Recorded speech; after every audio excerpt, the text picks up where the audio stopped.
Hi, I'm Diane. I hang out here and at the Amity campus a lot, and I volunteer a little. A few months ago, Michael shared with us here about divine silence, a presence that defies spoken words. And I really like that idea of God speaking to us in so many ways that don't involve words.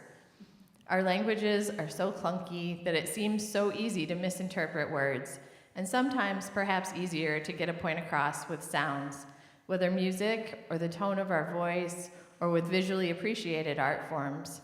Some of my favorites are dance and photography. I find comfort in sayings like the one popularly attributed to St. Francis that Lindsay shared with us a few weeks ago. Preach the gospel at all times. If necessary, use words.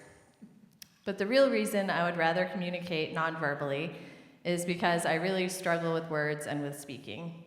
Not with reading words or with publicly speaking words that someone else has written for me, but I really enjoy that, which is why I often volunteer to read here and at Amity. But I have a terrible time coming up with my own words and sharing those out loud. One of the most terrifying things for me is being asked to spontaneously pray out loud. I have done this, but my inner critic usually cannot stand what comes out of my mouth, and if I can come up with anything. I appreciate Romans 8:26. The Holy Spirit helps us in our weakness and prays for us in groanings that cannot be expressed in words. But I prefer even more Exodus 4:12 and Luke 12:12, both of which give God's reassurance that when words are needed, they will be provided to the speakers. To Moses, God says, "Now go, I will be with you as you speak, and I will instruct you in what to say." And to his disciples, Jesus says, "When you are brought before rulers and authorities, don't worry about how to defend yourself or what to say, for the Holy Spirit will teach you at that time what needs to be said." Part of my fear is Paul's admonishment to the Ephesians to not let any unwholesome talk come out of your mouths, but only what is helpful for building others up according to their needs, that it may benefit those who listen. And who hasn't heard the saying that we should only speak when we have something nice to say, or else say nothing at all? I also grew up in a time where we were especially taught don't talk to strangers. And in kindergarten, I got a needs improvement mark on my report card under self-control for talking too much with my classmates at the table. I've also had terrible writer's block, so bad that I walked away from completing a master's degree after a fairly successful thesis defense because the committee asked me to beef up my lit review. And I had gotten to a point where I just didn't have another word in me. For many years, I just told everyone I hate writing. But then, maybe just a couple of years ago, a strange thing started happening. I started wanting to sort out my thoughts in writing, and I wanted to share what I wrote with like a couple hundred of my closest Facebook friends. Fortunately, when I began revealing myself in writing, I discovered that Brené Brown was speaking truth about vulnerability. It is a leap of faith that leads to belonging, intimacy, love, and joy. It is immensely rewarding. Close friends and family who hadn't left any likes or comments on my Facebook would approach me in person and tell me what my writing meant to them. They'd encourage me to continue sharing. That encouragement only increased my near compulsion to keep posting my thoughts. But I still felt like a weirdo for what I was doing. I began following a local pastor, an extreme introvert, who also shares his thoughts and feelings very freely from his Facebook. And I felt comforted that I wasn't the only one doing this strange thing. Then I read Susan Cain's book, Quiet, The Power of Introverts in a World That Can't Stop Talking. In it, she talks about how studies have shown that introverts are more likely than extroverts to be extremely self-revealing online, and that people who find it difficult to introduce themselves to strangers in person sometimes are able to present themselves broadly online and then extend the relationships they form there into the real world. I have no idea how pastors write sermons every week. I've written one 5-minute reflection, and it took a trip to Ukraine for me to find the inspiration. And I knew it was from grace because it was easy to write. I just started typing and it all kind of flowed out at once. But for some reason, I believe that that kind of grace is extremely rare.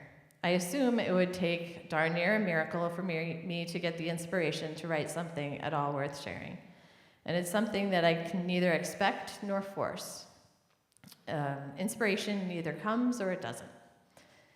But why would I make talking to you in this setting to be something so sacred that I have to be sure it's inspired to even attempt it? Why do I not treat feeding the hungry or running the cameras at a Sunday service with the same sacredness? There's just as much opportunity for me to royally screw up in a way that embarrasses not just myself, but this church. But I don't worry about that in those situations. I have faith. Or do I? If I'm honest, those things did used to scare the heck out of me. I took meticulous notes when I was training to run the cameras, showed up very early to practice, and set up camera angles each week. And I still freak out when Pastor Adam unexpectedly takes a step away from the podium and out of the frame. When I first started volunteering at the food pantry welcome desk, I told our leader, Sue, that I was happy to do the data entry, but she would need to schedule a people person with me to handle the actual welcoming. Now I'm able to be asked last minute to jump in the tech booth if needed, and I know most of our food pantry neighbors by name, and I'm willing to try talking to new ones in languages that I can't even identify with the help of Google Translate. So there's something to be said for sticking with things until they become comfortable. Or as Stephen King said, amateurs sit and wait for inspiration. The rest of us just get up and go to work. I think of talent as something that develops with consistent practice, but inspiration, that can strike at any time. You can be inspired, but not have the skills developed to deliver an excellent product right away. The inspiration drives you to work at developing the skill to birth your vision. You could also have developed a skill, but run out of inspiration to make anything of it. While skill is something you can just keep working at, it seems like inspiration is a gift, a grace, and therefore something you can only ask for, but never just get by force. But that doesn't mean one should just give up on trying to get it. Besides persistently asking for it, knocking on that door, we can also seek it out by going to the places where we found it before.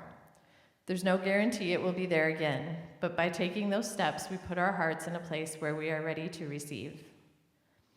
I share a few highlights on my Facebook after almost every week that I serve at the food pantry. I've made a habit of it because I pretty much know something spectacular is going to happen every week. And because of that, I'm looking for it while I serve. I'm present and paying attention. I've even been in the middle of observing something really awesome and heartwarming and noticed that other volunteers are paying no attention to it. So I guess what I'm saying is sometimes you have to just make the commitment blindly and take the first step. Maybe at first you won't have so much faith as to expect the inspired moments to happen, but if you pay attention, you'll soon learn where to find them and that you can trust them to happen consistently. Don't tell yourself, oh, but I'm not an artist or a musician, a writer, or a pastor. Jesus instructs us instead in Luke chapter 11, ask and it will be given to you, seek and you will find, knock and the door will be opened to you. If you then, though you are evil, know how to give good gifts to your children, how much more will your Father in heaven give the Holy Spirit to those who ask him?